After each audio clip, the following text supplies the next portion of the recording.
Technology, Science, space, environment, people. places. It's all totally awesome.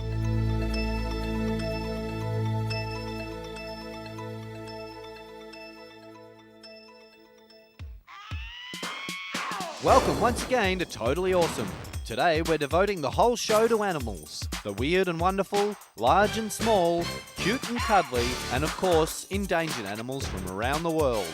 So sit back and enjoy the amazing stories that could help save some of these precious creatures today on Totally Awesome.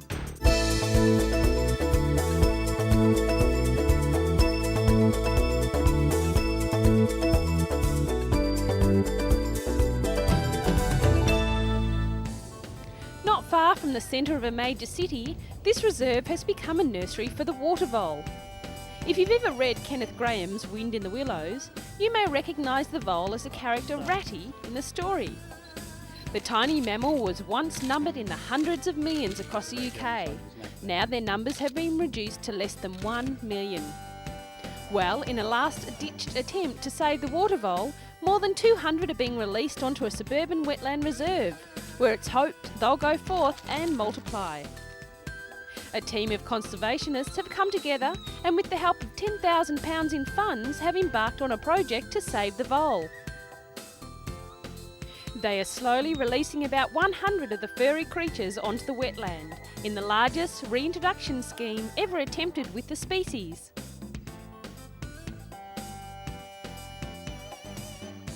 Each vole has been fitted with a radio tracking collar so that it can be located and monitored.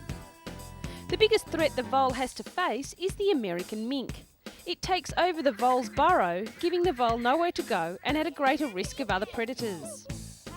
There are areas where the vole and the mink coexist. Conservationists are keen to learn more about how the two can live together. They believe that by doing so, this threatened species may stand a better chance of survival.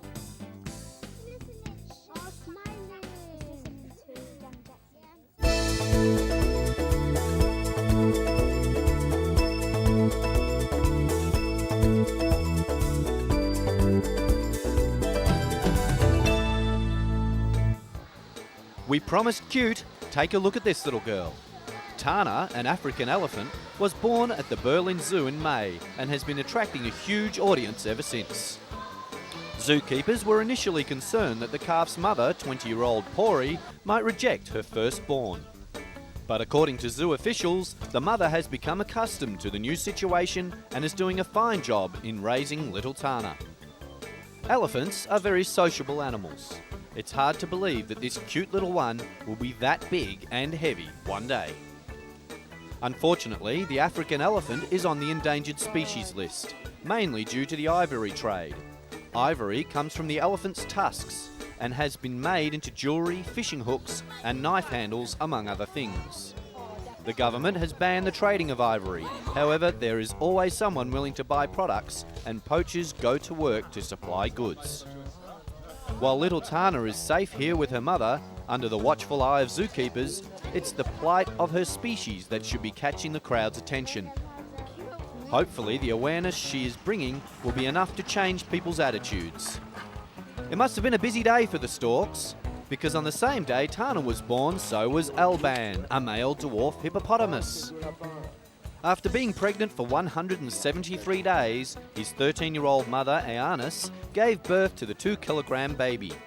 Alban has since gained about half a kilogram each day. Dwarf hippopotami, whose natural home is the forests of West Africa, are also a rare and endangered species due to the destruction of its habitat. Fortunately, there are a number of natural parks on the Ivory Coast and Guinea where the hippo enjoys protection. The dwarf or pygmy hippo has some unique features, like the fact that it can close its nose and ears underwater. He is a water dweller and in the sun loses water through the skin very quickly, about 5 times as fast as humans. The little hippos are very shy animals, preferring to live alone. By the time he is 5 months old, he will weigh 10 times as much as he did when he was born. That sure makes him a bouncing baby boy.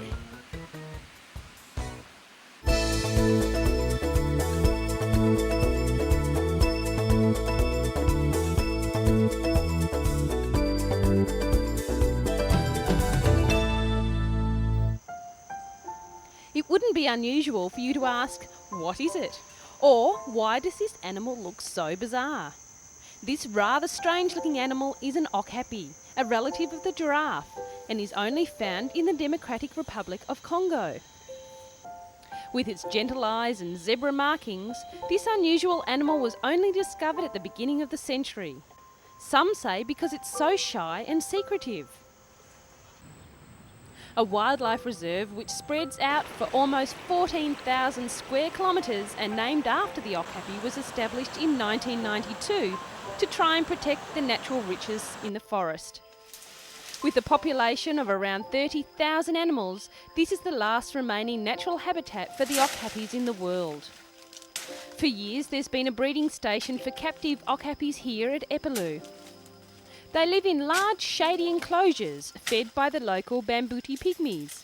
The breeding program has been put on hold until the war in the area comes to an end.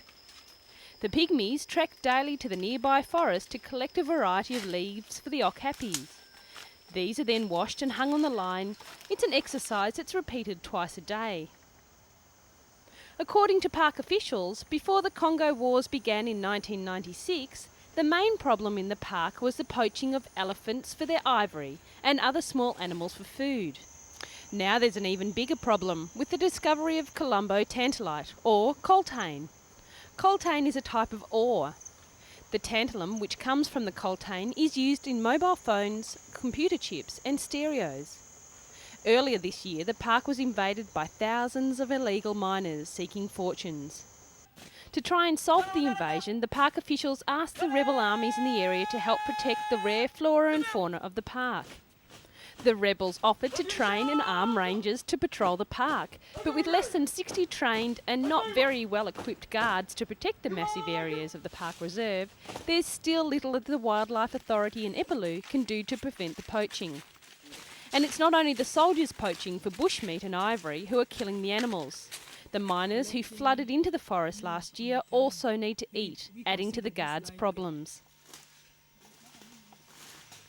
Deep in the Okapi Wildlife Reserve, a guard on patrol searches an old rundown house for signs of life. It's an old mining camp and indicates that people have been illegally digging for coltane. The camp is empty, but earlier this year more than 500 miners worked here, panning frantically for coltane in the nearby forest streams. They cut down trees for houses, destroyed the streams and tore off tree bark to sieve the coltane from the water. The trees without their bark are now dying.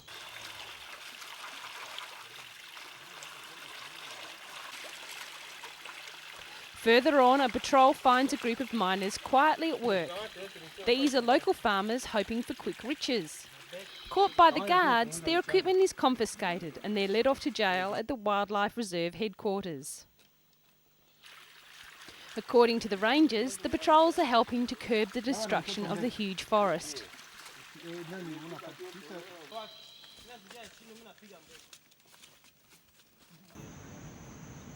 Another ranger shows off a small cache of weapons and recovered tusks, a sure sign that they're slowly succeeding.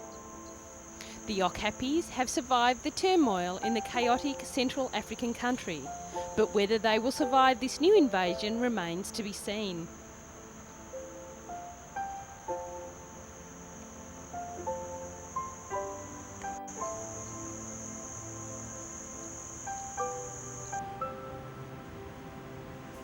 From the air, the forest appears to extend largely untouched as far as the eye can see, but closer to the ground, humans are using the forest for wealth, while destroying the environment for the animals.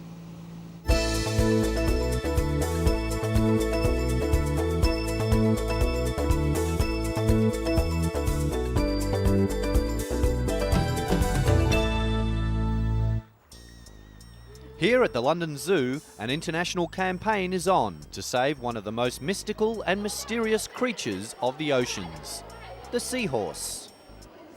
They're the stuff of legends, but pollution, habitat destruction and low birth rate mean seahorses have been placed on the vulnerable list. One species has been classified as endangered.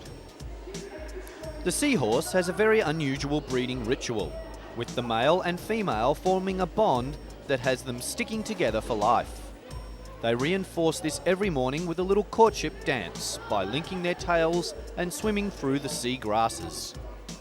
They are like chameleons with a unique ability to change colour and camouflage into their background. When the female's eggs are ripe, they go into a full mating dance. The female passes the eggs into the male's pouch. It then seals up and the eggs develop into perfect miniature seahorses, all within the protection of the pouch. While most fish spawn millions of eggs, the seahorse will produce as few as 25 young. Seahorses are so fragile that when kept in aquariums rarely survive. They don't have stomachs and therefore have very specific feeding requirements. Project Seahorse is operating through the UK, Canada, North America, the Philippines and Hong Kong. Biologists will